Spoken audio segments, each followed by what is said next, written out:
repasito de la fisiología. Después vamos a hablar de los síndromes nefrótico, nefrítico, urémico. La parte del examen físico hay un video que está bien. Ese creo que lo pueden ver en YouTube, que lo subí. Está en el aula.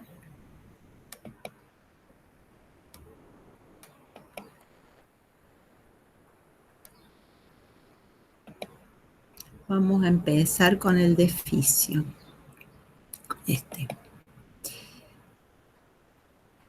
Pero vamos a ir arriba. ¿Me escuchan ahí? Sí, profe. Sí, profe. Sí, profe. ¿Y ven la presentación? No. No la puedo ver. No, todavía no.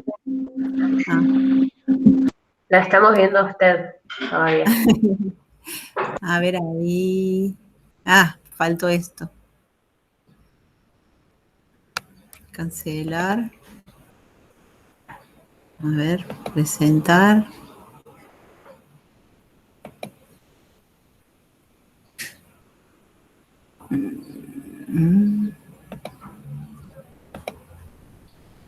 No va a ser así. Espérenme. Antes de esto, voy a abrir los Power.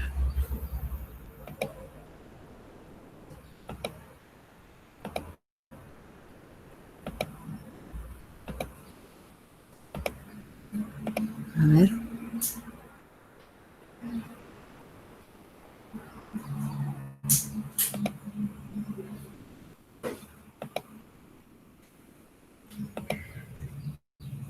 Ahí va.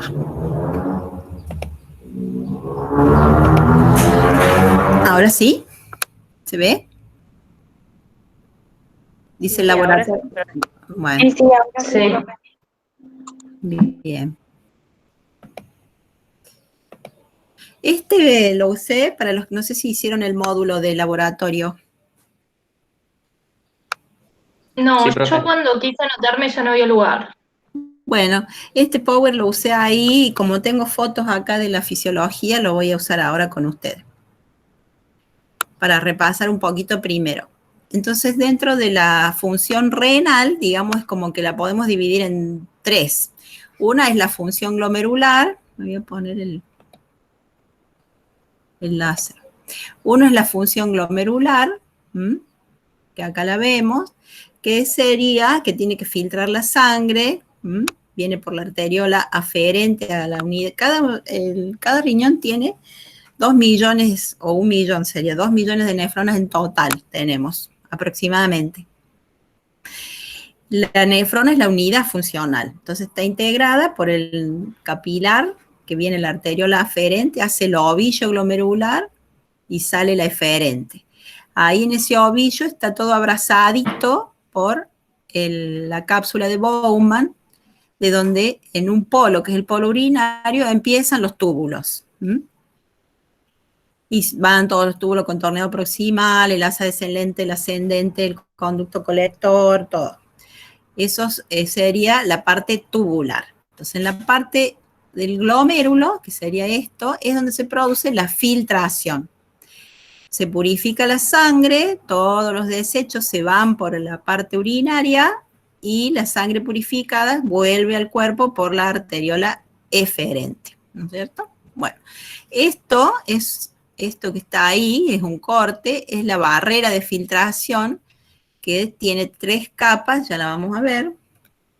Acá tenemos una microscopía electrónica donde está la membrana basal sobre la que asientan hacia la luz endotelial. Yo no veo acá si alguien me pide admitir, así que si ustedes ven que hay alguno esperando, me avisan. Hacia la luz de la parte de la sangre, el endotelio fenestrado. Después hacia arriba, hacia el polo urinario, digamos, los pies de los podocitos, unidos por estas proteínas o conectores, que son las hendiduras de filtración. Acá hay un dibujo, donde está la nefrina, la podocina, son todas proteínas que depende de cómo se orientan en sus cargas y demás, permiten el paso de sustancias por esta triple barrera. que va a depender del tamaño, de la carga y de cómo se combinan estas proteínas que integran las hendiduras de filtración. Bueno, así se lleva a cabo entonces la filtración glomerular. Profe, Por ¿alguien esa quiere barrera. Bueno, a ver si puedo salir de acá.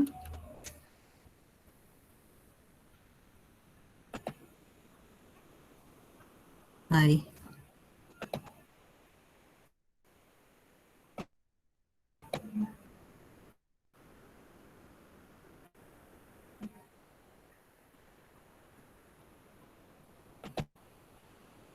Y alguien más.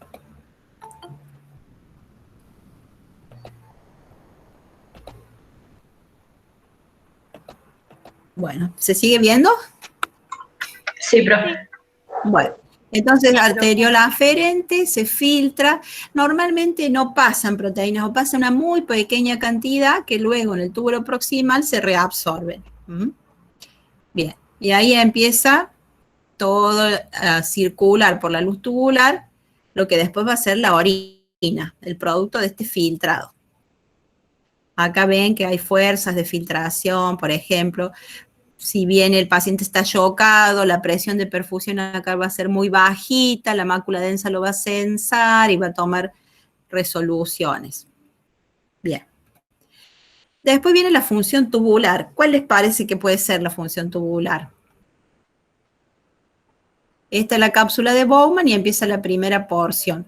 La parte que está más cerca del glomérulo es como torpe de la nefrona, reabsorbe y reabsorbe, se reabsorbe todo el sodio, la célula del túbulo proximal, la proteína que filtró. En cambio, la parte final es la parte inteligente. Los túbulos distales es donde se hace el ajuste fino del potasio, del sodio, del calcio, del agua incluso. Ahí en el final están las acuosporinas, que son sensibles a la hormona antidiurética. Bueno, todo eso hacen los túbulos. Después en otra foto vamos a ver cómo se concentra la orina. Y la función endocrina, que es producir prorenina, para que después sea renina y entren en el eje renina, angiotensina, aldosterona. Y también activar la vitamina D en 1,25 de hidroxicolecalciferol, y producir eritropoyetina. Ante la hipoxia de la médula, cuando hay anemia, ustedes saben que la hemoglobina transporta el oxígeno, ante esa situación se estimula la producción de eritropoyetina en el riñón, que va a ir a la médula ósea a estimular la producción de la serie roja.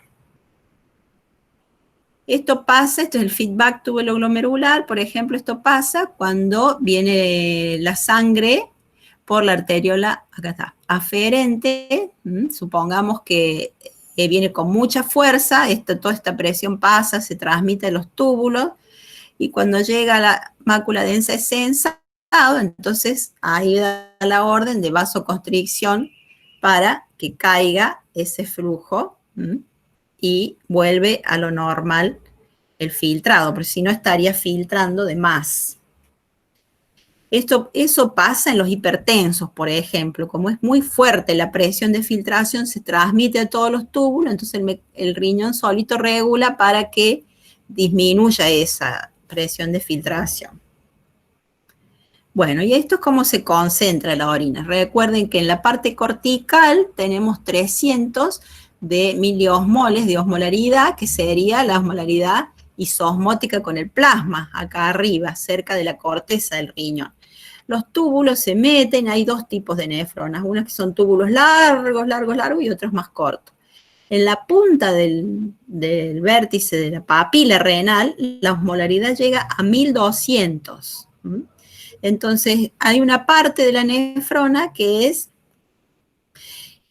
reabsorbe el agua y otra que es impermeable al agua. La del asa descendente reabsorbe agua y esta es impermeable, pero reabsorbe electrolitos. Entonces, de esta manera, miren ustedes, si acá entra con 300 miliosmol el líquido y le vamos sacando agua, se va concentrando, ¿verdad? Y acá llega a 1200. Y ahora le vamos sacando electrolitos, entonces se va diluyendo y vuelve a recuperar los 300. Después acá vienen los túbulos, que es donde les decía que se hace el ajuste fino en esta parte, en el distal, sobre todo el potasio, por ejemplo, y acá en los colectores donde actúa la hormona antidiurética y también la aldosterona. De esta manera, concentrando así la orina, no vivimos sentados en el inodoro, porque si no todo lo que filtramos pasara, imagínense en cada sístole el flujo de sangre que recibe el riñón. Bien, bueno, esto es lo que ya lo vimos, la función endocrina. Bien, los síndromes yo se los clasifiqué, yo no, la semiología. Lo que pasa es que en general en clínica médica por ahí no lo van a ver como síndrome urémico, lo van a ver como insuficiencia renal o como enfermedad renal. ¿Por qué síndrome urémico? Porque hay un conjunto de signos y síntomas unidos por una misma fisiopatogenia y pueden estar representados no solo por la urea, se le ha dado esa denominación porque la urea es una toxina, pero también hay otras toxinas que se llaman toxinas urémicas, como la paratormona, por ejemplo, que está muy alta en la uremia, y otras pequeñas y medianas moléculas, todos productos de degradación de los productos nitrogenados, que hacen que produzcan un síndrome inflamatorio crónico. Bien, este síndrome urémico se puede presentar de manera aguda o crónica. El síndrome urémico agudo es el fracaso renal agudo, que de acuerdo a su fisiopatogenia puede ser prerrenal cuando el riñón está hipoperfundido, ya sea porque el paciente está en shock hipovolémico, en shock séptico, que está todo vasodilatado, entonces tiene la tensión tan baja que el riñón no recibe prácticamente sangre, por ejemplo, o en una insuficiencia cardíaca muy importante donde no hay un buen volumen sistólico. Esos son los prerrenales. Los renales, que es cuando hay una enfermedad renal aguda, puede ser en el glomérulo, como puede ser una glomerulonefritis, o puede ser en los túbulos, como es la necrosis tubular aguda, que es una de las más frecuentes causas de fallo renal agudo y se produce porque se lesionan las túbulos hacia atrás e impide el filtrado glomerular. Después se recuperan las células tubulares, se regeneran. Y el posrenal, que es cuando hay una obstrucción a la salida. Ya esto es más de la vía urinaria, por ejemplo, en un cáncer de próstata, en una pelvis congelada en la mujer, o en una litiasis bilateral. Bien, entonces no aumenta tanto la presión hacia atrás que impide la filtración. Esta es la forma de clasificar el síndrome urémico agudo. Después vamos a ver que hay unos índices para diferenciar cuando es prerrenal de cuando es renal. Para saber si es porrenal o obstructivo, directamente hay que hacer una ecografía. Es lo mejor hoy en día no andar con vueltas. Pero si no tienen un ecógrafo, con la semiología lo pueden sacar. Porque hacen la percusión, si se acuerdan, del abdomen. ¿Se acuerdan cuando hacíamos la curva ascítica? Bueno, lo tienen que rendir ahora en el parcial. El límite inferior de la curva va a ser de convexidad superior, cuando está la vejiga llena, porque por ejemplo hay una obstrucción uretral. Entonces la vejiga crece, se distiende y esa presión de la orina hacia arriba, se dilatan los uréteres, todas las pelvis renales e impiden la filtración. Entonces la pueden sacar al posrenal con un examen, percutiendo el globo vesical. Y si ven un globo vesical, examinan un globo vesical, pueden poner una sonda por el meato urinario y si sale orina, se achica la vejiga, ese era el problema. Entonces ustedes lo han solucionado, han hecho una maniobra diagnóstico-terapéutica. Al poner la sonda la van a tener que dejar hasta que se resuelva porque lo han resuelto provisoriamente con la sonda a la obstrucción. Bueno, esto que dice acá rifle es cómo se clasifica al fallo renal agudo en riesgo, injuria, falla, pérdida. ¿Hay alguien que quiera entrar? y insuficiencia renal cuando lleva más de 3 meses terminal. Ya pasó a cronicidad. Esto por ahora no va a ir en el parcial, pero sepan que tienen en cuenta o bien cuánto cayó el filtrado comparado con lo que tenía anteriormente, porque no solamente puede hacer un fallo renal agudo quien tenía función renal normal, también puede ser alguien que tenía una función renal disminuida y hace un fallo renal agudo sobreimpuesto.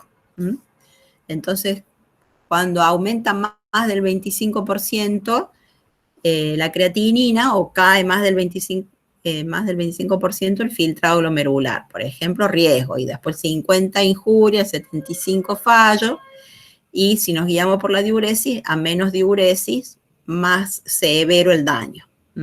Bien. Y cuando tenemos síndrome urémico crónico, cuando pasa más de 3 meses. Y pueden ser por enfermedades primarias propias del riñón o por enfermedades secundarias como la diabetes o la hipertensión. Entonces se van a ver afectadas las funciones que vimos al principio, el filtrado, la reabsorción tubular y lo endocrino. Entonces por eso los pacientes renales crónicos tienen anemia, por eso tienen hipertensión, porque retienen mucho líquido y sodio, y por eso también tienen hiperparatiroidismo secundario, enfermedad de los huesos, porque no pueden activar la vitamina D, entonces no pueden absorber bien el calcio del intestino, acumulan fósforo en sangre, eso estimula la paratormona que saca el calcio de los huesos, pero, bueno, y como no absorben calcio de intestino, esos huesos cada vez están más osteoporóticos, más débiles, de una enfermedad ósea. Profe, ¿esa anemia podría ser microcítica? No, la anemia del renal crónico es normocítica, normocrómica, justo acá los puse. ¿Por qué? Porque es la anemia de las enfermedades crónicas. Cuando usted tiene un paciente renal crónico que aparece una anemia microcítica, quiere decir que es ferropénica, que le falta hierro, tienen que prestar atención porque puede estar sangrando. Como la uremia produce gastritis y a veces hace tener pequeñas pérdidas de sangre oculta en heces, que nadie se da cuenta, estos pacientes como suelen tomar hierro, la materia fecal es negra de por sí por el hierro, entonces es difícil de diagnosticar. Si aparece una microcítica hipocrómica, hay que sospechar que está perdiendo sangre. Y el lugar que por el más frecuentemente pierden es por el estómago. También si está en diálisis, bueno, puede perder sangre por las canalizaciones o algún otro lugar. Bueno, entonces, ¿cómo diferenciamos el agudo del crónico?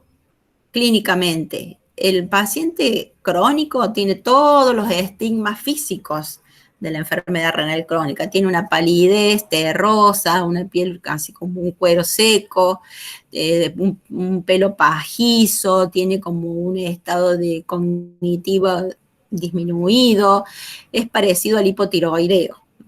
Tienen enfermedades de los huesos y posiblemente si está muy avanzado tenga aliento urémico. Lo van a ver como deambula, así como arrastrando los pies, como depresivo, eso cuando está muy avanzado. En cambio, el agudo tiene una persona que estaba en pleno estado de salud y de pronto, ¡pumba!, como un rayo en un cielo despejado. A no ser, como les dije al principio, que sea una complicación en un estado crónico que se le agregue algo más.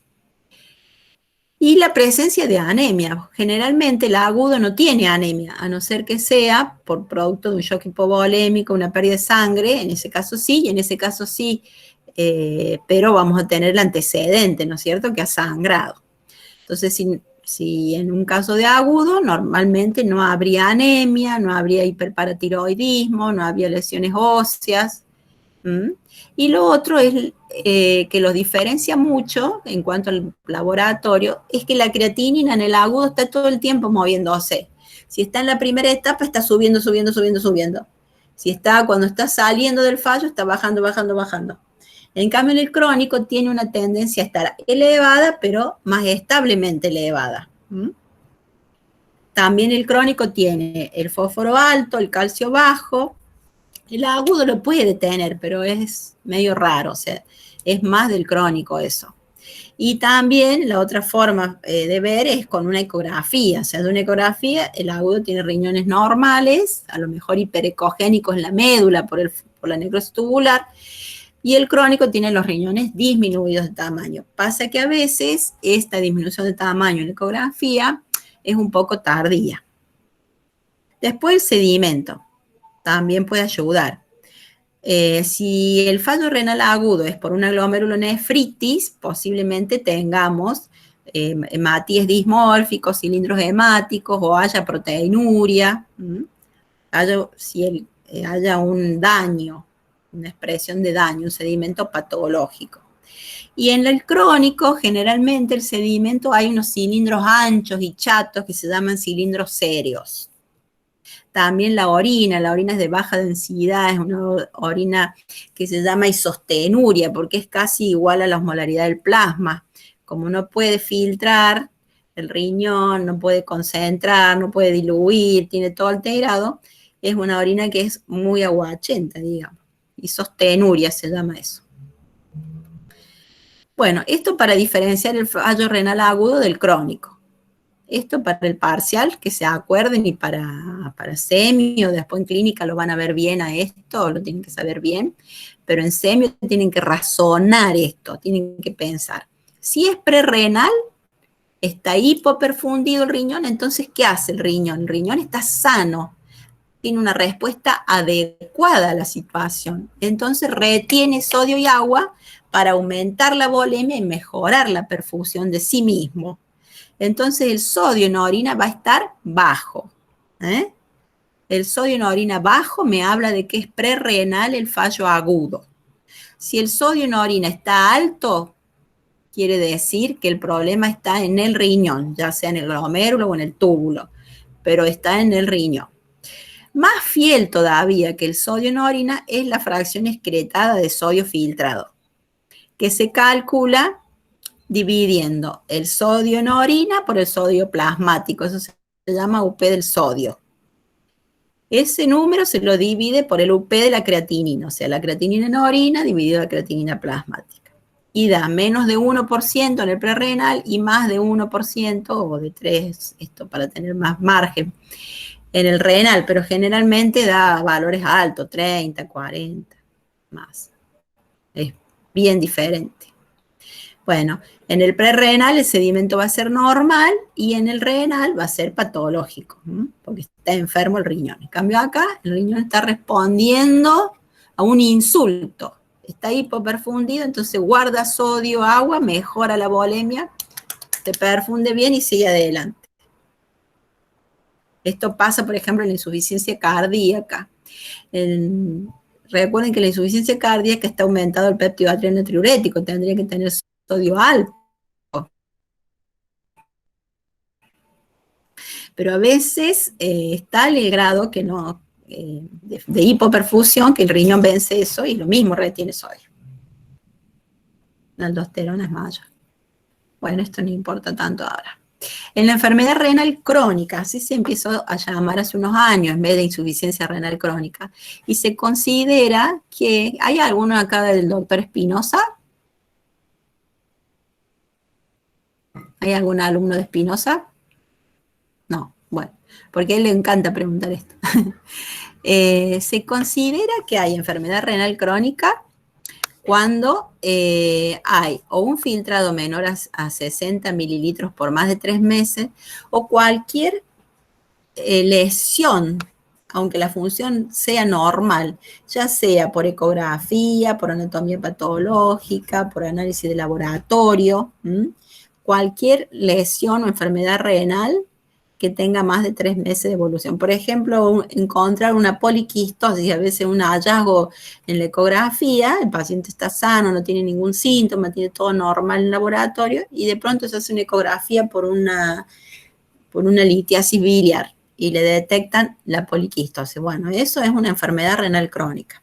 ¿Por qué? Porque la enfermedad renal crónica o la uremia es progresiva por sí misma. ¿Eso qué quiere decir? ¿Me están oyendo? Sí, profe. ¿Hay alguien que quiera entrar ahí? Bueno, si hay alguien que quiere entrar, me avisan, porque yo no veo nada. No han dicho nada. ¿Qué quiere decir que es progresiva por sí misma? Les decía que tenemos 2 millones de nefrones. Entonces, ustedes imagínense, si se mueren la cuarta parte, nos queda 1,5 millones. Bueno, se murieron 500.000.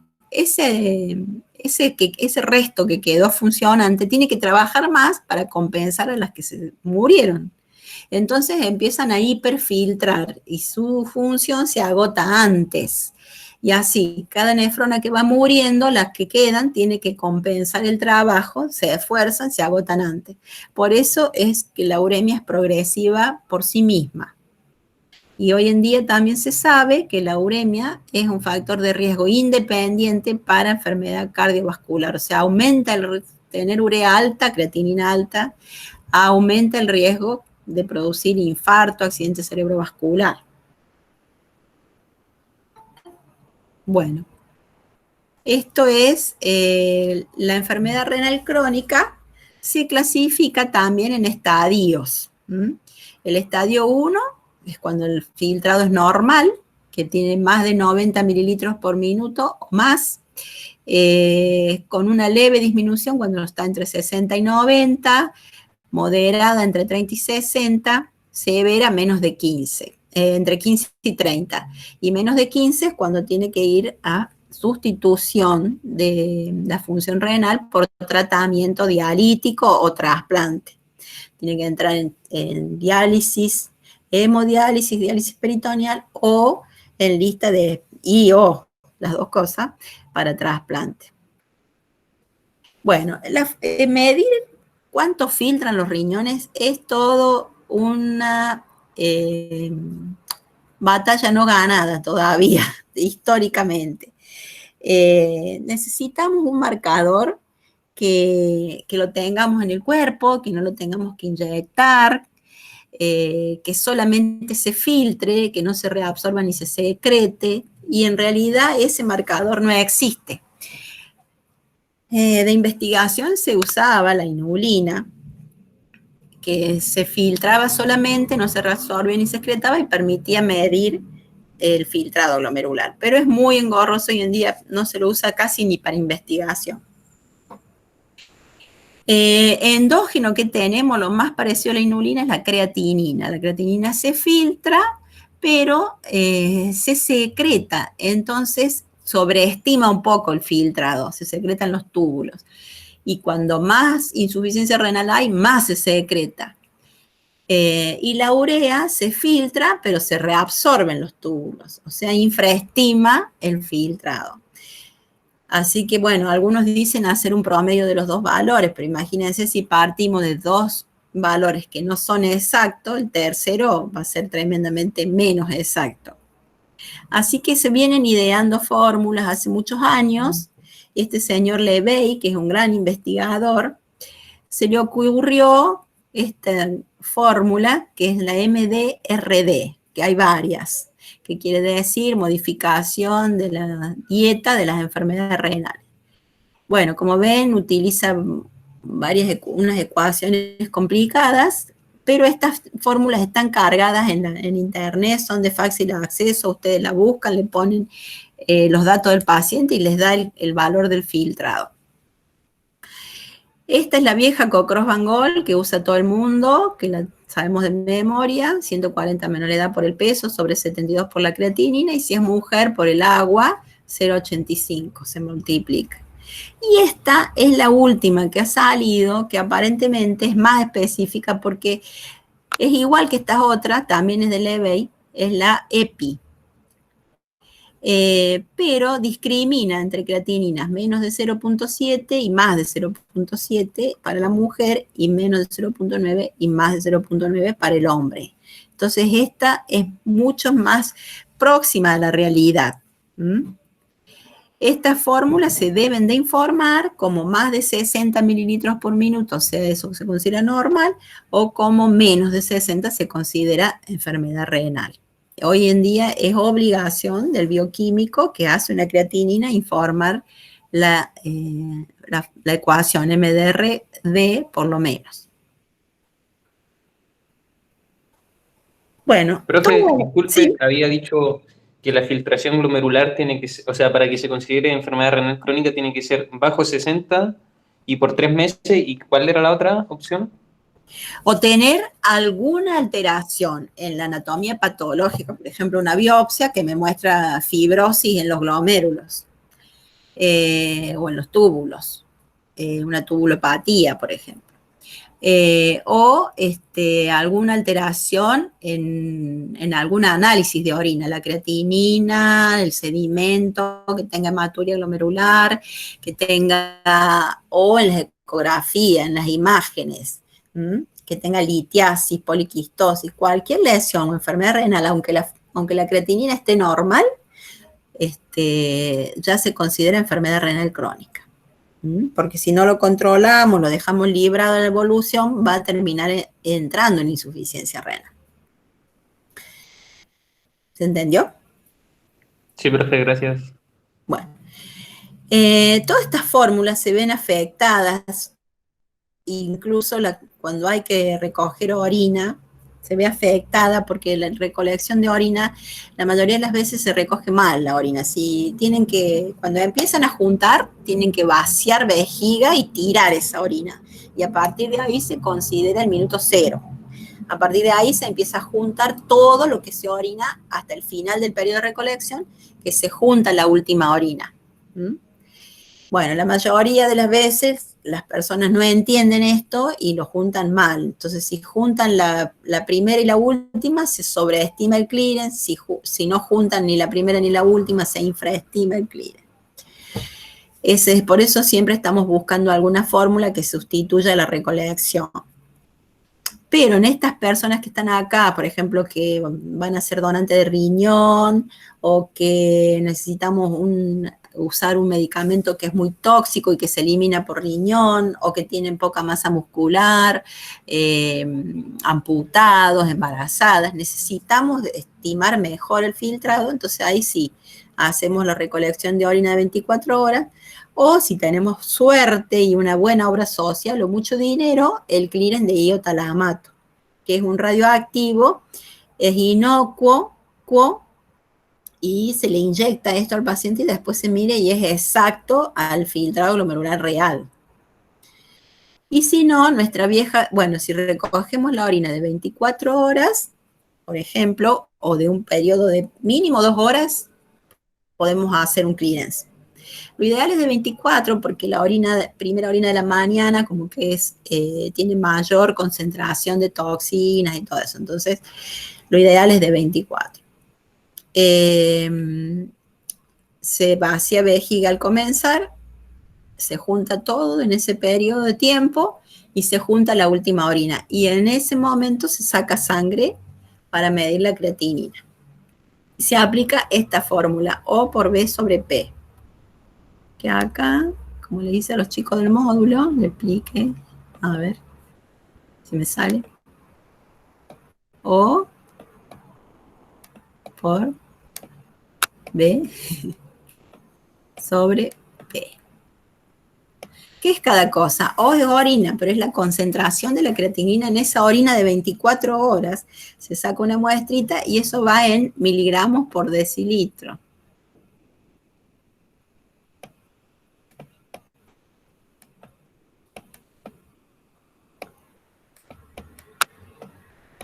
Esto es la orina.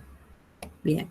El volumen es todo lo que orinó el paciente en 24 horas, dividido, o en 2 horas, lo que quieran hacerlo, dividido los minutos. En 24 horas hay 1.440 minutos. Supongamos que orinó 2.880, entonces dividido 1.440, el volumen minuto va a ser 2 mililitros. ¿Me van siguiendo? ¿Me siguen ahí? Sí, profe. Ese es el volumen minuto. Y en plasma es la concentración de la creatinina en plasma, en la sangre. También va a ir en miligramos por decilitro. Entonces, acá va la creatinina en sangre, creatinina sérica. Y esta es la creatinina en orina. y este el volumen minuto. Entonces, esto se simplifica con esto y por eso el clearance se expresa en mililitros por minuto. Supongamos que acá nos dio 20 miligramos por decilitro por 2 son 40. Dividido, supongamos que nos dio 10, le da un filtrado de 4. Bueno, es nada. Se tiene que ir a dializar. Mililitros por minuto, por ejemplo. Así hace. Vamos a poner los números así se entiende. Y esto lo pueden hacer ustedes en una guardia, si no tienen un buen laboratorio, que les mida la creatinina en sangre y en orina nada más y le sacan cuánto filtran esos riñones. 40 por 2, 80, le vamos a poner un poquito acá que le vamos a poner 2. Así le damos que le dé 40. Filtra 40 mililitros, así. ¿Ven? Bueno, estos son otros parámetros. Por ahora los pasamos. El riñón tiene que eliminar la carga ácida. Esto lo podemos ver. La proteinuria, bueno, a veces les decía se puede perder un poquito de proteína, pero tienen que ser menor de 30 miligramos por gramo. Ya si es entre 30 y 300 es la famosa microalbuminuria, que da positivo en los pacientes con nefropatía diabética cuando empieza a comprometer el riñón y también a veces cuando hay lesión endotelial en alguna parte puede haber microalbuminuria. Ya cuando tiene más de 300 miligramos por día ya no es microalbuminuria, es albuminuria o proteinuria. Y si se acuerdan, ¿cuál es el rango nefrótico? Díganme ustedes. Sobre 3 gramos. Claro, más de 3.5 gramos en 24 horas. Fíjense que la clase de complicaciones de la diabetes, la doctora se ha equivocado cuando ha ido haciendo el audio. 300 miligramos por gramo no es nefrótico, y ella dice eso ahí. Se ha confundido con la microalbuminuria. 300 miligramos por gramo de creatinina, o también acá como se expresa acá. Porque nanogramos por miligramo es lo mismo que miligramos gramo, ¿ven? Ahí. Entonces, ahí le vamos a poner otro puntero.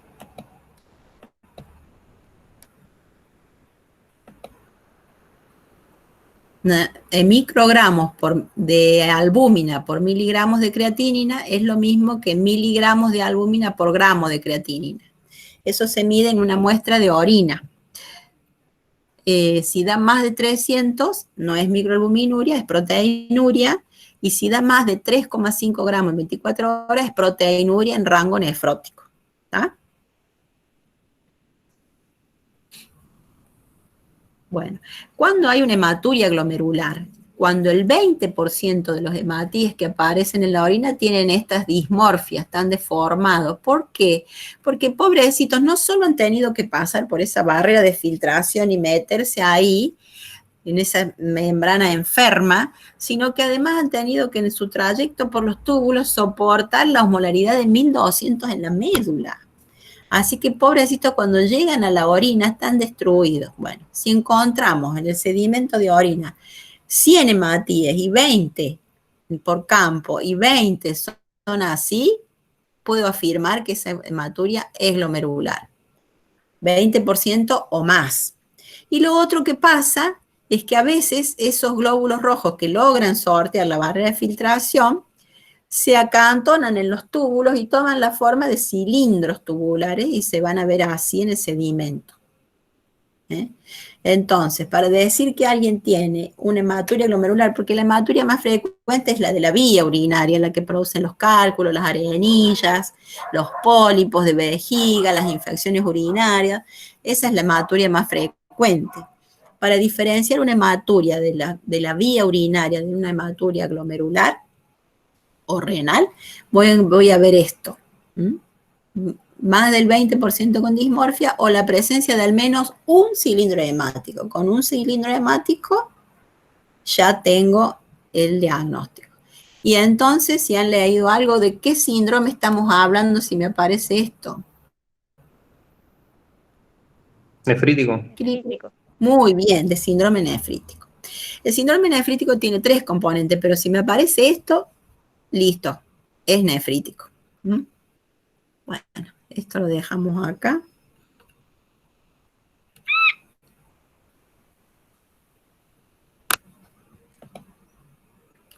Vamos a ver.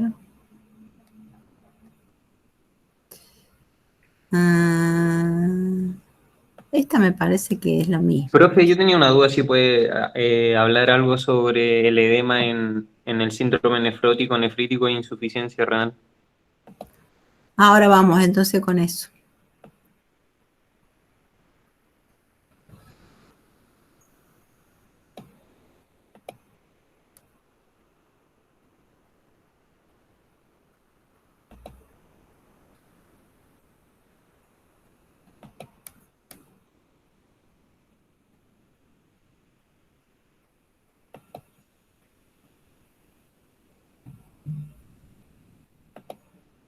¿Lo ven ahí? No, seguimos viendo lo... Ah, no, ahí está, ahora sí. Ah, este tiene audio. Bueno, vamos a pasar. Bueno.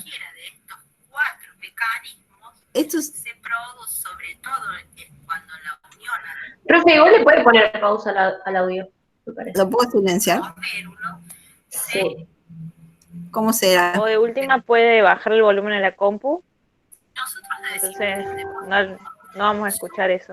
Y usted tampoco. Espera.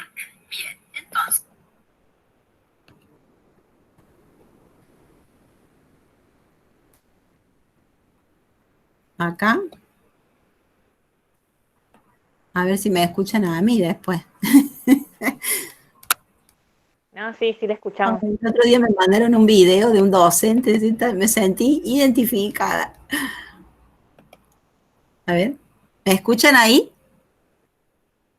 Sí, sí, sí. No. Sí, profe.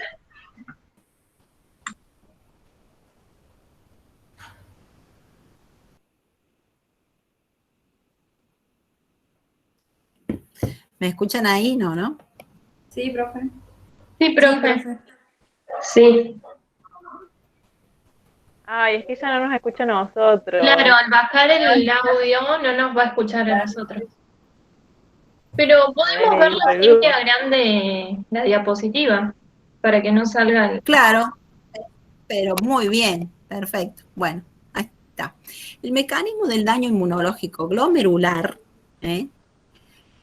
porque la mayoría de las lesiones glomerulares son inmunológicas. También hay por toxicidad, pero la mayoría son por esto. Puede ser porque anda el complejo antígeno-anticuerpo. Profe, creo que nos está mostrando otro power que no es. No se ve el de recién.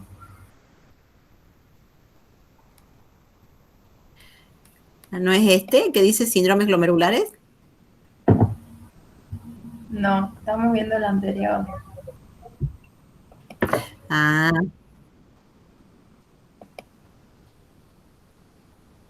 Para...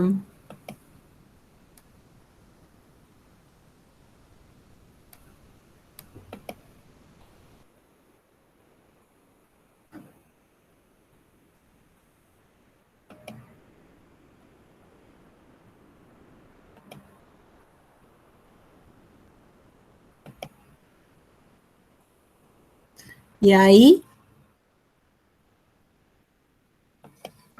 No. No. Seguimos viendo el mismo. Bueno, si quieren se los voy hablando. ¿Cuál ven? El anterior, el final, la última diapositiva del anterior. ¿Ese que dice escucha tus riñones? Sí. Bueno, les dejo eso. A ver, espera. ¿Cómo podría hacer? Voy a ver si alguno es genio, me dice. ¿Se prueba a cerrar ese, profe? Pongo dejar de presentar. Ah, puede ser, cerrar ese. Bien. No, ¿Qué No, hay? ahí se salió todo. se salió. Ah. Bueno, no. Pongo dejar de presentar y después pongo presentar de nuevo. A ver, Claro. Ahí ajá. se dejó de presentar. ahora sí. Ahora sí, ¿no es cierto? Ahí está. Ahora sí. Bien. Siempre Sí, te ahora un sí. poquito con- Tengo que presentar así. Bueno, entonces les decía que el mecanismo de producción del daño renal más común es el inmunológico. Entonces puede suceder que ande el antígeno y el anticuerpo por ahí, unidos, circulando por la sangre, y cuando llegan a ese colador, que es la barrera de filtración, se impactan ahí y desencadena toda la cascada inflamatoria, libera complementos, citoquinas. Lo otro es que haya componentes de la barrera de filtración, el glomérulo, y se hayan formado anticuerpos contra eso, como pasa en el Gupaster, por ejemplo, que hay anticuerpos antimembrana basal glomerular. ¿Mm? Y directamente los anticuerpos atacan esa parte y ahí se produce la unión antígeno-anticuerpo, y estos son más con mucho componente inflamatorio porque la unión se hace ahí mismo. ¿Mm? Ataca partes de componentes. O que suceda como en las autoinmunes, que hay algo que pasa a ser desconocido, como a veces vieron que se sale de lo que estaba cubierto inmunológicamente y se desencadena una enfermedad autoinmune, como es por ejemplo en el caso de la glomerulonefritis del lupus. O que haya anticuerpos contra algún antígeno que se hace como una reacción cruzada, que lo confunde o tiene actividad nefritogénica, que se llama, que esto es lo que suele pasar en la post-estreptocóxica, por ejemplo, ¿no? Tiene una angina estreptocóxica y se forman anticuerpos contra el estreptococo, pero después van y atacan como una reacción cruzada al glomérulo. Y este es uno de los más importantes. Bien. Acá vemos un dibujo de que a dónde puede ser la lesión de ese glomérulo. Esto es solamente un capilar para representar. Acá está el endotelio, entonces se puede lastimar el endotelio y los depósitos estos de inmunocomplejos se producen debajo de la célula endotelial, se llaman subendoteliales. O se producen debajo de los pies de los podocitos, se llaman subepiteliales. O en el mesangio, se llaman mesangiales.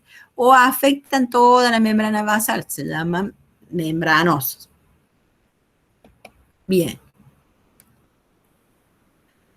Los que son subendoteliales producen por lo general hematuria y se cura más rápido porque la luz vascular, vienen los macrófagos y limpian rápido ahí. En cambio, los que son subepiteliales, como la que tienen mucha proteinuria, por lo general demoran más en curarse porque los macrófagos tienen que atravesar todo eso para limpiar los depósitos. ¿Mm? Bien. Esos son los mecanismos para las glomerulonefritis. Este es más para el nefrítico y este es más para el nefrótico. Pero bueno, pueden dar las dos cosas. Ahora vamos, el síndrome nefrótico entonces tiene tres componentes clásicos que son la proteinuria, la hipoalbuminemia y el edema. Pero la proteinuria dijimos que tenía que ser más de 3,5 gramos en 24 horas, la albúmina disminuida de la plasmática, el valor normal es 3, depende, 3,4, 3,5. El edema que es un edema como el que se ve en la foto, bien blandito, empieza por los pies, los párpados, y va progresando hasta puede llegar a la anasarca. Y se acompaña además de dislipidemia y trombofilia. Esto de la dislipidemia, hay como dos teorías. Una que se dice que cuando la albúmina baja, es un estímulo para el hígado a producir proteínas. El hígado normalmente produce 14 gramos de albúmina y en situaciones especiales puede aumentar la producción. Entonces, cuando hay una hipoalbuminemia, estimula el hígado a producir proteínas. Y entonces ahí en la producción van incluidas las lipoproteínas. Por eso se dice que hay hiperlipidemia. Pero hay otra teoría que parece ser la más acertada. Después viene la fotito. después viene, mejor, así lo entienden más. Y bueno, y todo esto genera un estado protrombótico que tiene el síndrome nefrótico. Bueno, acá para representar el polo urinario que pasan las proteínas que atraviesan la barrera de filtración. Profe, Sí. en el módulo de laboratorio nos dijo el profe que se aumentan las lipoproteínas para aumentar la presión oncótica y las que más se producen son las HDL, que justamente son las con alta densidad. Claro. Sí, esas son las que más se producen, pero yo creo que tengo otra foto más adelante.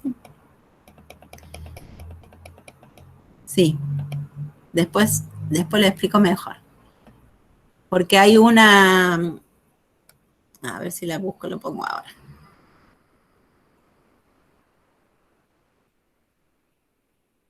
Creo que es esta. No, esta es la que tiene que ver con el sodio. Esa... No.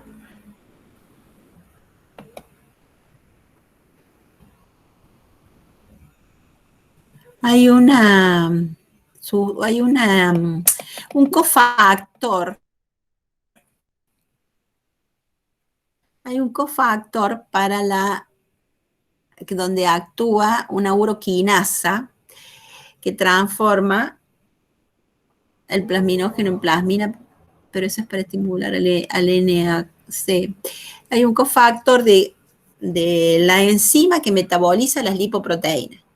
Entonces ese cofactor se pierde, como se pierde proteínas, es una proteína y se pierde en la orina. Entonces la enzima que tiene que metabolizar las lipoproteínas no puede actuar. Entonces las lipoproteínas aumentan su vida media, digamos, aumentan la circulación en sangre. Esa es la teoría más, como que tiene más relevancia, a la que se le da más peso. Hay un cofactor que se une a la enzima que metaboliza las lipoproteínas. Entonces está disminuido el metabolismo de las lipoproteínas y aumenta su circulación. Lo otro que vos me dices, que dijo el profesor, es lo que decía hace un rato. La hipoalbuminemia es un estímulo al hígado a producir proteínas y produce lipoproteínas, incluida la albumina, además. Bueno, esto es lo que pasa con la retención de sodio, porque hay una alumna del profesor Rinaldi, no sé si está acá, que es una genia porque preguntó por qué el síndrome nefrótico no tiene hipertensión si hay estímulo del sistema renina-angiotensina-aldosterona. Y está muy buena esa pregunta. Ya vamos a ver las dos teorías. ¿Qué pasa? Acá hay un receptor en los túbulos distales donde está el canal de sodio que se llama ENaC. Este canal de sodio, bueno, la enzima sodio-potasio ATPase es la que hace el gasto de energía para reabsorber acá por transporte activo secundario. Este canal de sodio es estimulado por los glucocorticoides, por la aldosterona, y está ahí, en el túbulo distal. Ya después vamos a ver cómo actúa. Bueno, esta es la teoría del infrallenado. Profe, lo de la hipertensión no, era el síndrome nefrítico. Claro, por eso la alumna preguntó, ¿cómo el síndrome nefrótico no tiene hipertensión si se activa el sistema renina-angiotensina-aldosterona? Ahora vamos a ver. Yo le había preguntado. ¿Cómo es tu nombre? Mayra. Mayra, muy bien. Después me mandó los audios que usted le había pasado y es bastante claro. Muy bien, muy bien. Bueno. Como para compensar, ¿no es cierto? Claro, ahora los repasamos. Miren. Compensar y... Esta es la teoría antigua, digamos, del Underfield, de infrallenado, que dice que cuando hay síndrome nefrótico se pierde albúmina en la orina y eso me produce un estado de hipoalbuminemia plasmática. Baja la presión oncótica del plasma, el fluido sale del intravascular, se va al intersticio y produce el edema. Y eso hace que el intravascular quede disminuido. Entonces el riñón está hipoperfundido y ahí estimula el sistema renina-angiotensina-aldosterona, retiene sodio y agua. El sistema nervioso simpático retiene sodio y agua, la arginina vasopresina retiene agua y disminuye el péptido atrial natriurético, retiene sodio. Entonces todo eso hace para tratar de aumentar la volemia y perfundir bien el riñón. Pero como hay albúmina baja, se sigue pasando al intersticio y sigue produciendo edema. Por eso que el edema es cada vez más, cada vez más, cada vez más. Se hace un círculo vicioso ahí con el edema. Pero hay otras, en base a trabajos científicos, hay otras teorías que estos trabajos han visto que ratas que tienen nivel de albúmina sérica baja o incluso se han hecho ratas knockout para la albúmina, cero albúmina, no hacen edema ni retienen sodio. Bueno, uno es que se separaron las ratas, una le dieron dieta con sal y el otro sin sal, y las que no comieron sal con albúmina cero no se edematizaron. Entonces, esta teoría abona de que hay un problema con el sodio a nivel renal. Por ejemplo, otra cosa también que se vio es que si le hacemos expansores con albúmina en el plasma, en la sangre de los pacientes con síndrome nefrótico, ¿dónde está esa? Acá, expansión del espacio intravascular con albúmina, no aumenta la natriuresis. Si le pongo albúmina en el intravascular, no logro que pierdan ese sodio de más, por ejemplo. Entonces, todos estos trabajos científicos son teorías que van en contra de la teoría del infrallenado. Y en base a esto, se hace otra teoría que es esta, la del sobrellenado o overfilling, en donde dice esto: el plasminógeno es una proteína. Entonces, con esta membrana lastimada, esta barrera de filtración lastimada, pasa. Como pasa la albúmina, pasa esta proteína. Y este plasminógeno, en la orina, por una uroquinasa que hay en la luz de los túbulos, se transforma en plasmina. Y la plasmina activa ese receptor que les mostré recién, el ENaC. Y entonces hace que se reabsorba mucho sodio. Esta teoría que dice que este sodio que se reabsorbe, lo que hace es inmediatamente inhibir el sistema renina-angiotensina-aldosterona, lo frena. Primero estaba estimulado, pero cuando retuvo sodio y agua, porque ese canal ENaC está trabajando a full reteniendo sodio, y el sodio arrastra el agua, alcanza para inhibir el sistema renina-angiotensina-aldosterona. Bueno, estas son las dos teorías: el bajo llenado, que llega a la producción del edema, y la del sobrellenado, donde hay un problema con el sodio puntualmente en el riñón, que también lleva al edema. Esta, digamos, es más convincente, por lo menos más moderna, y responde a la pregunta de Mayra. Por eso no tiene hipertensión. Profe, disculpe, la diuresis, ¿cómo se encuentra en el síndrome nefrótico? Porque lo he buscado en los libros y no encuentro nada. O sea, me habla de la proteinuria, la hipoalbuminuria, pero la diuresis no la menciona. La diuresis, por lo general, está disminuida. Pero por ahí a lo mejor tiene una diuresis en cantidad. ¿Se acuerdan cuánto es el valor de oliguria y de poliuria? Oliguria menos de 500 y poliuria más de 3.000. 3.000 dice el libro, pero 2.000. Bien. Normalmente orinamos entre 1.500 y 2.000, 2.200 por día, depende del agua que tomemos.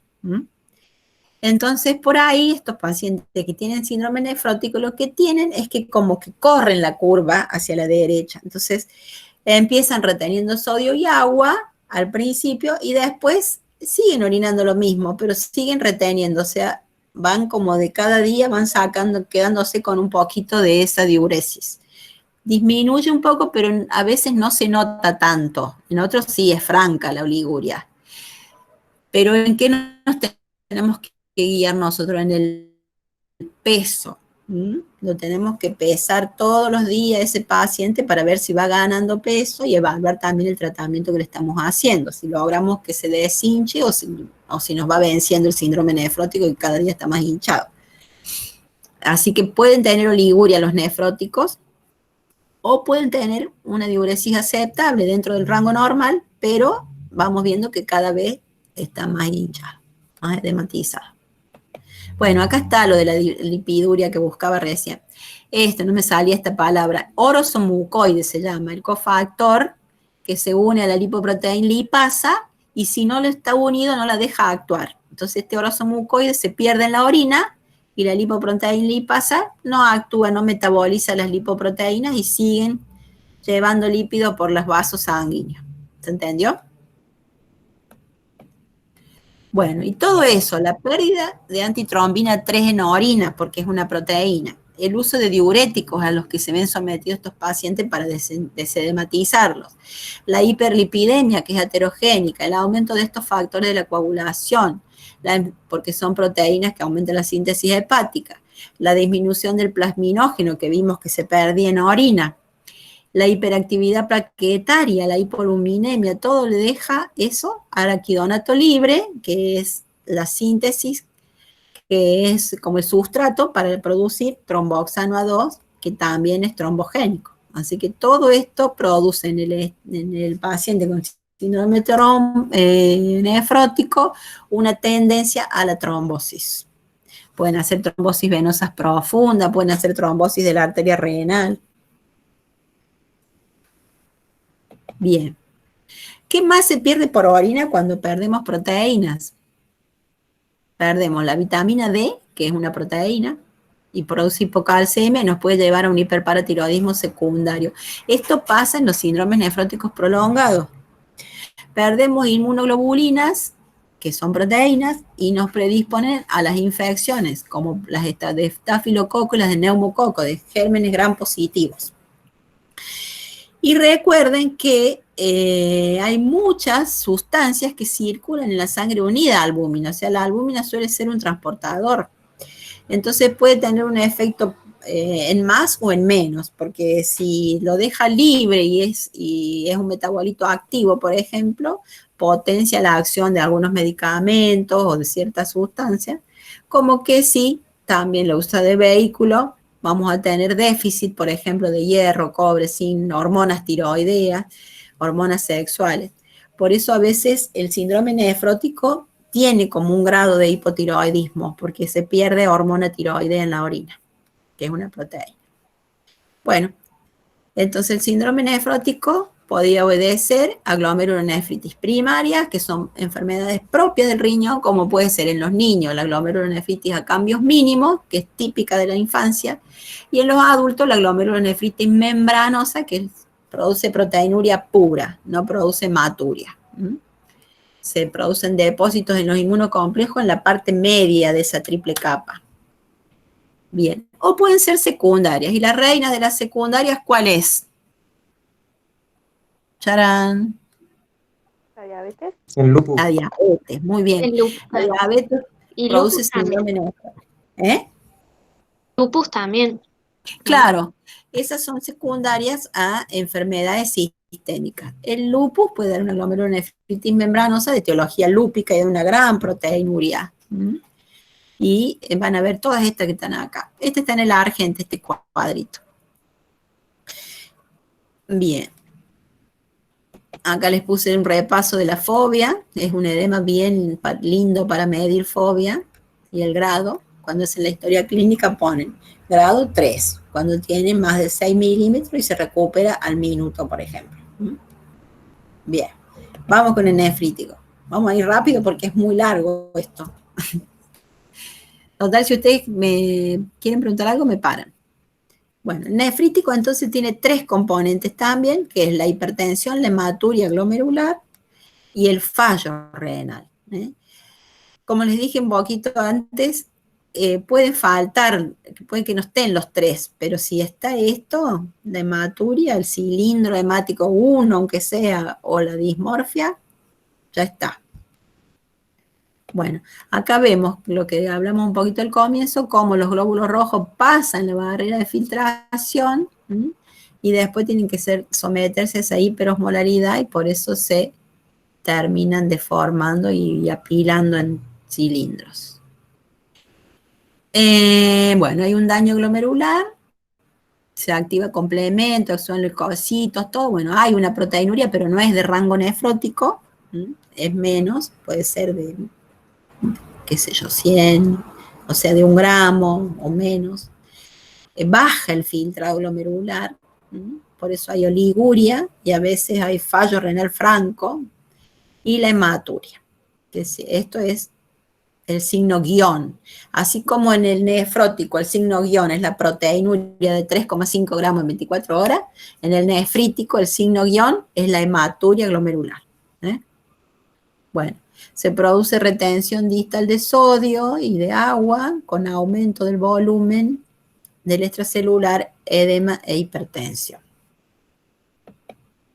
Y acá sí está bien a full el sistema renina, angiotensina, aldosterona, está bien activado, sobre todo porque como afecta mucho, el síndrome nefrítico afecta fundamentalmente al endotelio, el resto es lo mismo, renina, angiotensina, aldosterona, que va a los túbulos, retiene sodio y agua. Y acá les puse un dibujito, unas fotos, este sería una glomerulonefritis. El ovillo está todo inflamado, lleno de células, infiltrado, apelotonado. Y acá tenemos, estos son los túbulos, que si vemos un corte, esta es la luz del túbulo que está ocupada por, ¿qué les parece que es eso? Sangre, son cilindros hemáticos. Y tiene entre los túbulos muchas células, son linfocitos, tiene una tubulitis, está inflamado todo esto. Esta ya la vimos, los hematíes dismórficos y el cilindro hemático. Y clínicamente el paciente está edematizado, pero miren este edema, qué distinto que es de la chiquita que vimos en el otro, en el nefrótico que tenía. Es un poquito menos,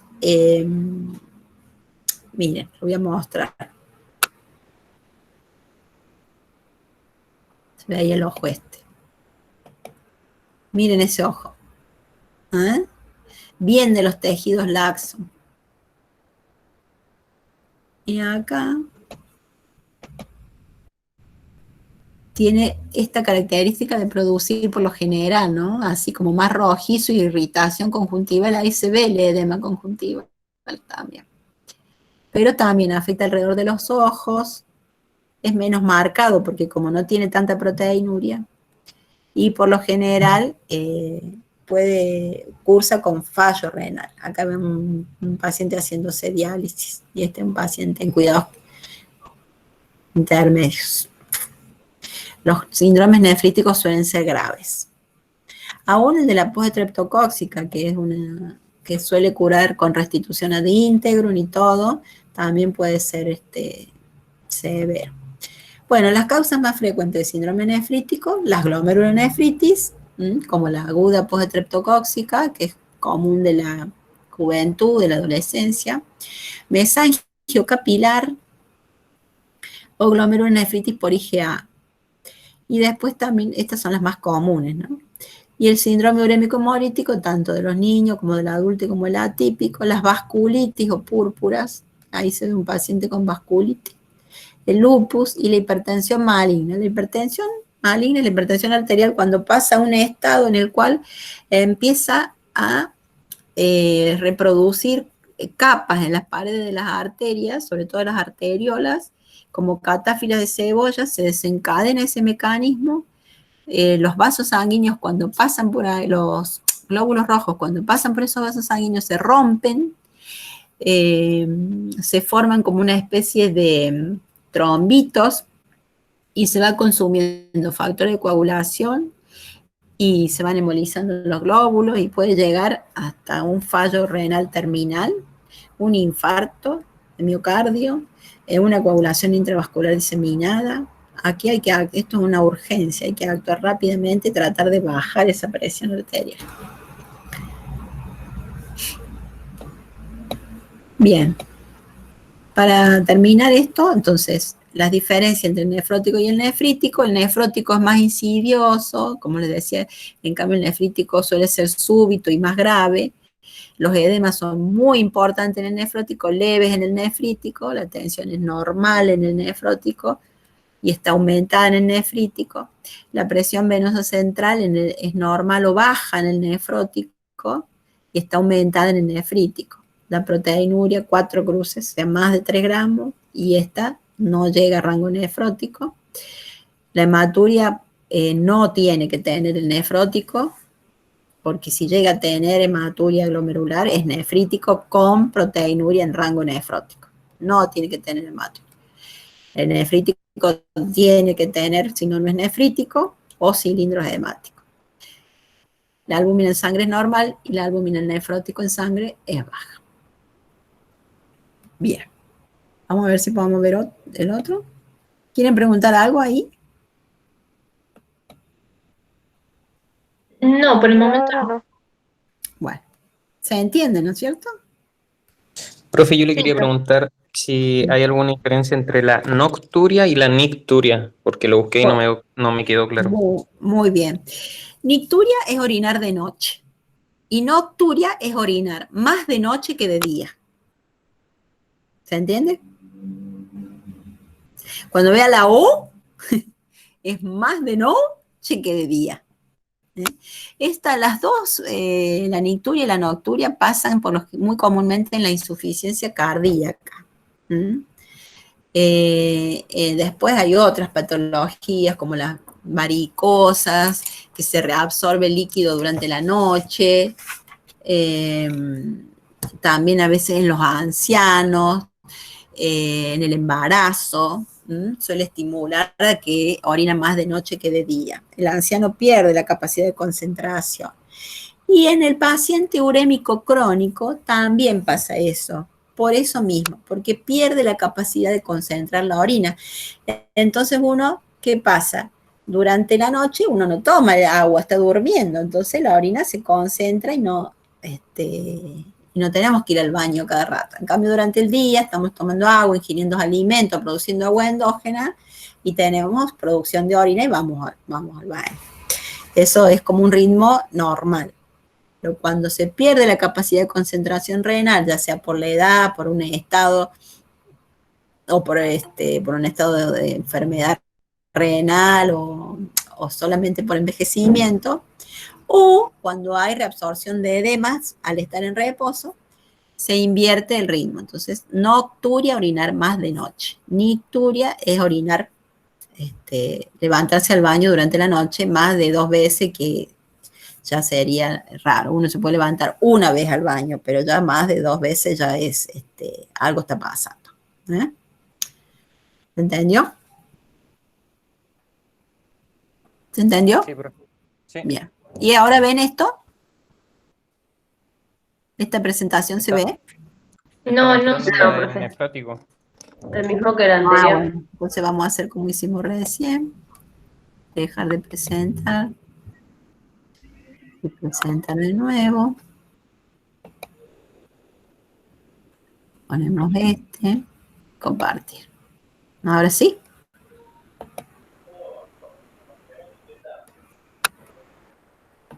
Sí, ahora sí, que, profe. creo que no tiene audio. Bueno. Este va muy rápido porque un poco vimos cuando vimos lo del laboratorio y eso. El agudo le quería decir estas que en el anterior no se los nombré. Un fracaso renal agudo es un síndrome caracterizado por el deterioro de la función renal en un periodo de horas o días. Cuando habíamos dicho que el crónico es cuando es más de 3 meses. Es una patología más típica de los pacientes hospitalizados. Y tiene una mortalidad variable, pero en general es altita, porque depende mucho de las comorbilidades. Generalmente esto pasa en pacientes politraumas, sépticos, grandes quemados, donde sufren los riñones o que están con una sepsis muy grave y han tenido que usar antibióticos con gérmenes multiresistentes, han usado antibióticos muy tóxicos. Y bueno, es necesario usarlo porque hay que salvar la vida al paciente a costa de lastimar el riñón. Tiene 3 etapas. La primera, que es la fase oligúrica, cuando se instala el fallo renal agudo y de meseta, entonces la creatinina empieza a subir, a veces son con diuresis, pero generalmente son oligúricos o anúricos, y empieza a subir la creatinina, disminuye la creatininuria y llega a un punto que se estanca, hace como una meseta. Las células tubulares mueren, porque la causa más frecuente de fallo renal agudo es la necrosis tubular aguda. Y después esas células se regeneran. y empiezan a orinar, pero todavía no puede concentrar. Entonces esta es una fase poliúrica, cuando está saliendo del fallo. Además, todo lo que se acumuló ahora tiene un efecto osmótico, también arrastra más agua, entonces bien poliúrica. A veces orinan como 15 litros por día y hay que ir por atrás para que no se nos deshidrate. Y después la fase de recuperación, cuando ya empieza a concentrar la orina, empieza a volver a la normalidad. Esto ya lo vimos. Riesgo de injuria, fallo, pérdida, enfermedad renal terminal. Esta no era la que les quería mostrar, pero bueno, no la tengo acá. Esto, miren, esto es un corte de los túbulos, ahí está la membrana basal pelada de las células tubulares, se han perdido. ¿Y a dónde van esas células tubulares que se mueren o caen? Bueno, hay dos formas, la apoptosis, que es una muerte limpia, y la necrosis, que es una muerte sucia. Entonces van a la luz de los túbulos y se forman detritus, y se forman estos cilindros celulares que tapan los túbulos. Entonces, ¿qué sucede? Entre las células de los túbulos, por encima de la obstrucción, aumenta tanto la presión del volumen de orina que empieza a pasar ese líquido urinario por entre las uniones celulares, se acumula en el intersticio, ejerce presión que comprime más los túbulos. ¿Ah? ¿Me expliqué? Sí, profe, la inflamación disminuye la luz del túbulo.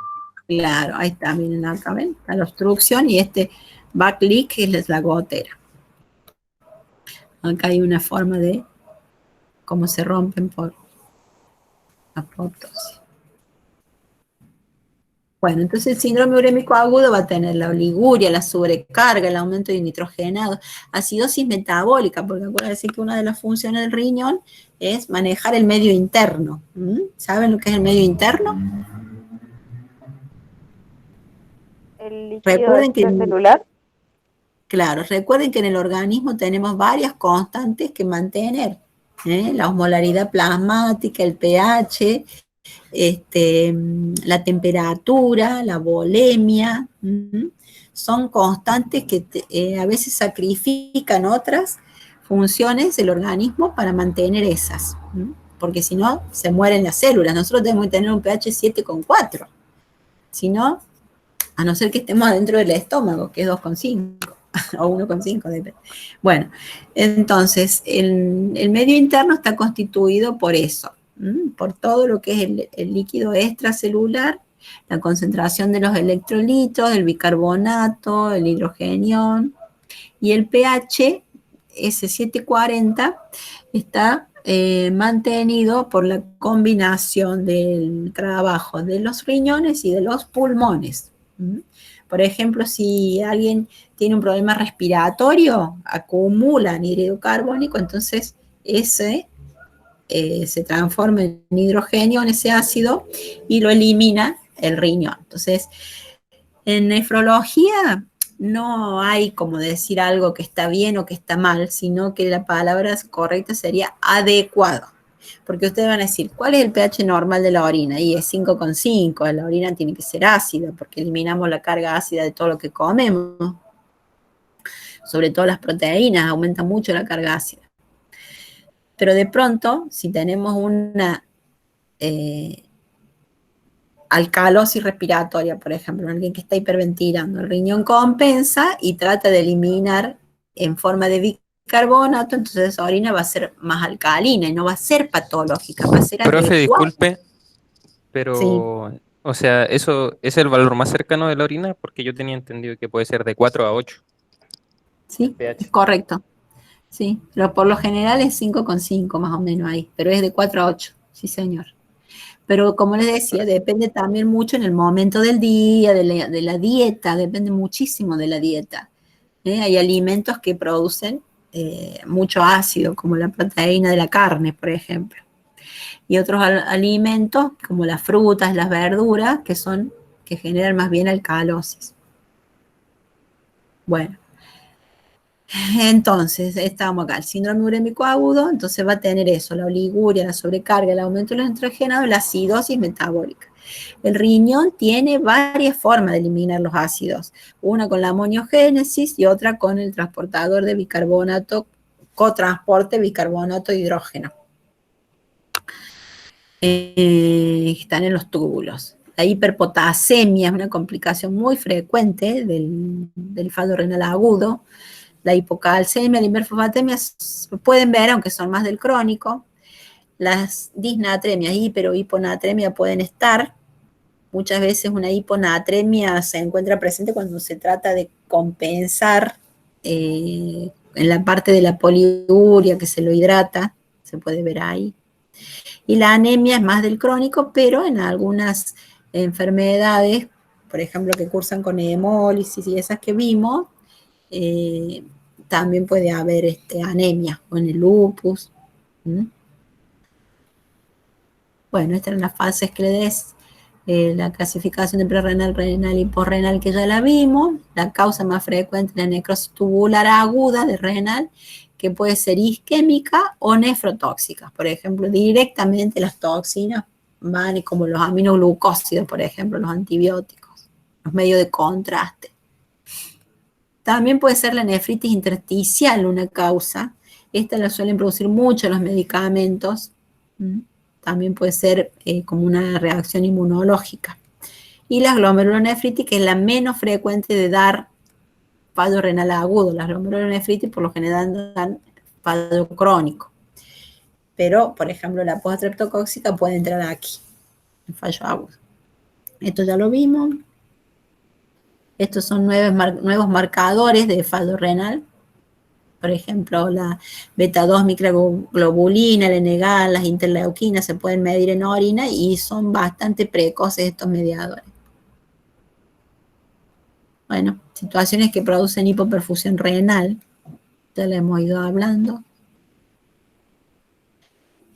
Esto ahora que estamos con el COVID, el uso de los respiradores con presión positiva al final de la expiración, es como si le pusieran un tapón en el tubo para que el paciente tenga que hacer más fuerza para expirar, entonces eso hace que los alvéolos se expandan mejor. Cuando hay distrés respiratorio, se usa PIP, presión positiva al final de la expiración.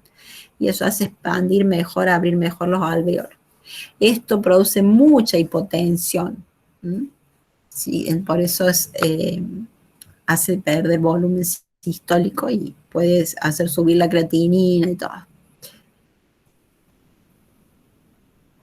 Los AINE, porque disminuyen la síntesis de prostaglandinas vasodilatadoras, por ejemplo. Bueno, esto es lo que les decía, como vemos en la ecografía, en la aguda el riñón es de tamaño normal, puede estar hiperecogénico. Y en el crónico, esto ya lo vimos, con una enfermedad que tiene un daño renal de más de 3 meses, que ya sea porque tiene algo mal estructural, filtrado disminuido, algo en la anatomía patológica, en las imágenes, en la sangre, los estadios, las causas, creo que lo vimos todo ya esto. Las manifestaciones clínicas, este está mejor acá. El urémico, el paciente urémico crónico tiene con esa toxina urémica que afecta, produce gastritis urémica, tiene anorexia, náuseas, vómitos, generalmente son vómitos escasos de un líquido gástrico, mal aliento, un aliento urémico, como es un aliento feo, es como un poquito cetónico, pero es más bien como la orina, tiene un olor a orina, el aliento. Tiene fatiga por la anemia, tiene disnea porque hay una congestión pulmonar muchas veces, porque estos pacientes empiezan a hipertrofiar el ventrículo izquierdo y van avanzando y avanzando en su cardiopatía y terminan con una insuficiencia cardíaca.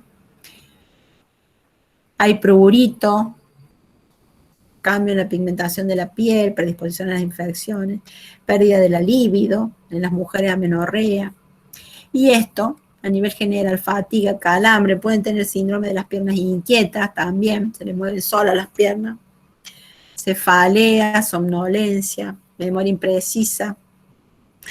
La asterixis es un temblor finito que se lo podemos ver, le hacemos estirar las manos, le ponemos una hoja de papel encima y se mueve la hojita, tiembla. O también la podemos ver que saque la lengua y se ven como fasciculaciones en la lengua. Esas son las asterisis. Mioclonias, que parecen tics nerviosos. Y bueno, todo esto da la encefalopatía urémica, que va progresando hasta puede tener convulsiones, desorientación y coma. ¿Eh? Y acá vemos el riñón chiquitito, miren el de abajo, y la corteza es chiquita y hay una pérdida de la diferenciación córtico-medular. Acá se ve perfectamente la diferencia entre la corteza y la médula, y acá se pierde. Y esto es una TAC. Acá miren, tenemos los riñones, y acá miren lo que son los riñones, completamente atrofiados. Bueno, esto da lo mismo, la anemia, y estas son las lesiones óseas. Hay reabsorción de los huesos finitos y largos, se nota mejor. En las clavículas y en los de las manos, de los dedos de la mano, reabsorción perióstica, y en el cráneo se ven así como sacabocados, que se llaman cráneo en sal y pimienta, imagen en sal y pimienta. ¿Esta es de enfermedad renal crónica, la sal y pimienta? Sí. Ah, gracias. Esto, la complicación cardiovascular, bueno. Creo que ahí estamos. ¿Quieren preguntar algo? A ver, ahora me voy a ver a mí misma. Sí, profe, yo le quería preguntar, cuando se hace la evaluación renal de pie, me sale que el paciente puede tener tosis renal. ¿Eso es que un riñón esté más abajo que el otro? Claro, muy bien.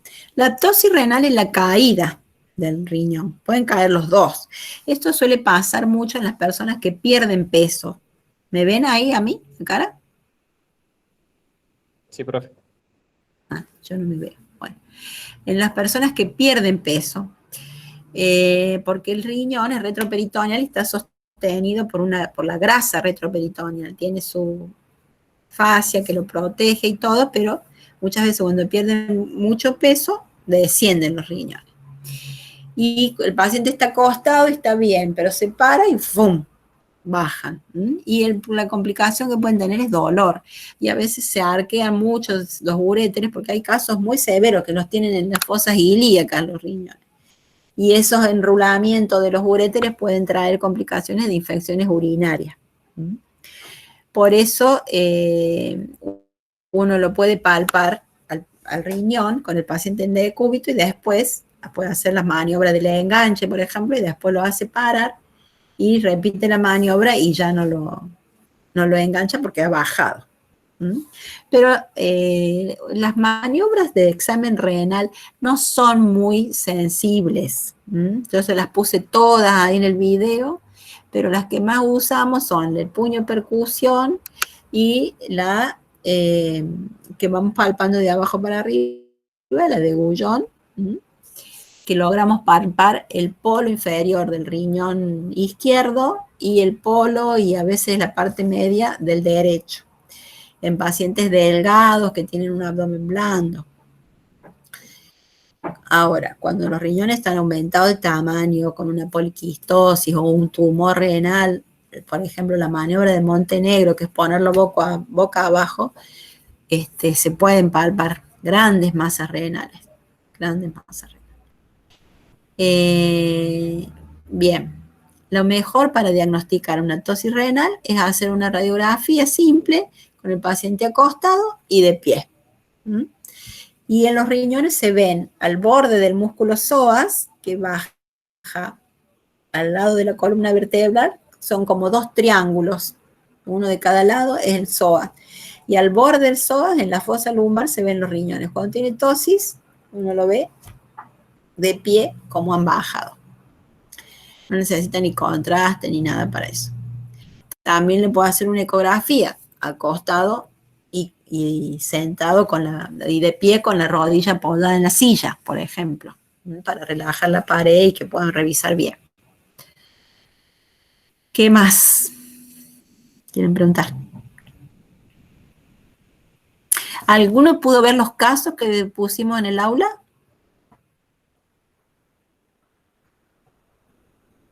Yo leí el primero, que era digestivo. nada más. ¿Tienen alguna duda? Ustedes estudien todo el temario y después vean los casos. Entonces ahí van a ver, no sé cómo hacen algunos, yo les he dado libertad a los docentes para que trabajen con los casos como quieran. La idea del caso es pensar en un ser humano, porque esto de la virtualidad ya es cualquiera. Entonces así leyendo un caso, ustedes piensan en el paciente, ¿m? Y pueden razonar la patología, aplicarla. Esa es la idea de los casos. Me quiero ver. Yo estoy cansada de hablarle a esta máquina.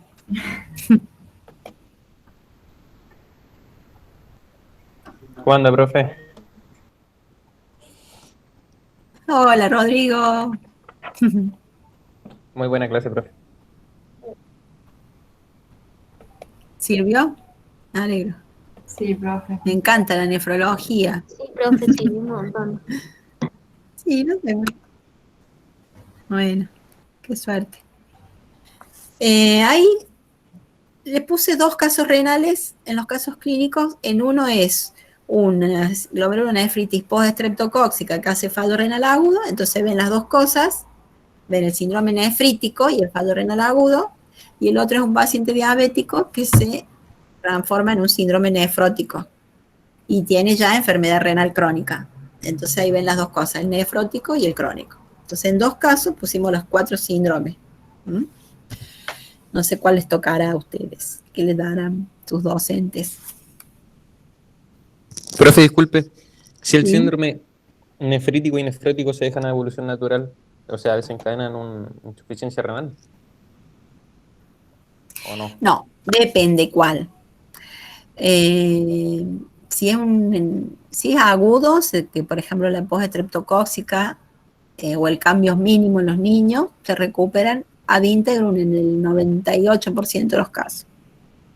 Son muy pocos los que pasan a la cronicidad. Ahora, si es una glomerulonefritis crónica, ya entramos en la definición de enfermedad renal crónica. Más de 3 meses con alguna alteración renal, ya está con una enfermedad renal crónica y va a ir a evolucionar a la cronicidad. Eso sí. ¿Y la post-estreptocóxica podría pasar a insuficiencia renal aguda? No, hay un pequeño porcentaje, se ha visto, pero es uno en 1000, creo que es, que puede quedar alguna secuela. Entonces, por ahí uno cuando está el antecedente ese, lo que hace es a los 6 meses, al año, le pide un sedimento de orina, un control de función renal para ver si está todo bien. Si está todo bien, si no tiene ninguna alteración, queda tranquilo. Algo que les quería decir. Esto. Con la epidemia que hay de hipertensión y diabetes a nivel mundial, se calcula que son las 2 causas más frecuentes de ingreso a hemodiálisis. Se calcula que no va a alcanzar la hemodiálisis en el mundo para todas las personas que la requieran. Obviamente que siempre los países más pobres son los que más van a sufrir la carencia. Así que, bueno, tratamos de fomentar la donación de órganos para los trasplantes. Y, bueno, tampoco el trasplante es tan fácil ni tan económico, pero siempre sale más barato que vivir en diálisis. Y mucho, mucho mejor. Hay gente que trasplantada que puede volver a una vida casi como la anterior. Tienen que estar con la inmunosupresión, eso sí, pero bueno, no se tienen que conectar a la máquina 3 veces a la semana. Y bueno, ahora con esta pandemia, no sé, ya creo que le ganó a la pandemia de diabetes y síndrome metabólico, hipertensión. Es muy grave lo que estamos viviendo. Es muy grave. ¿Ustedes están todos sanitos? Sí, profe, por suerte. Yo sí, profe, por suerte. Sí, profe. Bueno, cuídense mucho, protéjanse. Cuídense. Recuerden que por ahí ustedes no se van a enfermar, pero van a llevar el virus. Y No, o sea, se van a enfermar, pero van a ser asintomáticos. Claro. Y sigue creciendo esto. Lo peor es que trae tanta repercusión social y económica, porque social y humana, porque los recursos humanos, terapistas, intensivistas, anestesiólogos, que pueden manejar respiradores y un paciente en terapia, tiene un límite. Por más que haya millones de respiradores, si no está, ¿quién lo va a manejar? ¿Cómo hace? Así es.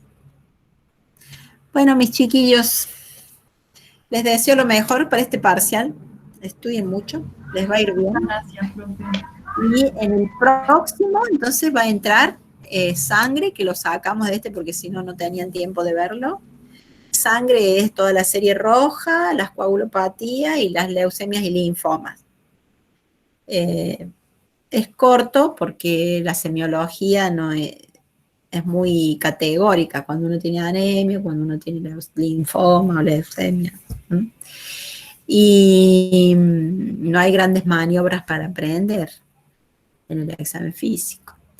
Y después sí, neuro habitualmente hacemos un taller de neurología que lo dirige el doctor Espinosa. Hay una guía que ustedes imprimen y en la actividad presencial se va haciendo, ustedes la van leyendo en su casa y después vienen al aula con la guía y se trabaja con eso, con casos. Es re lindo el taller de neuro.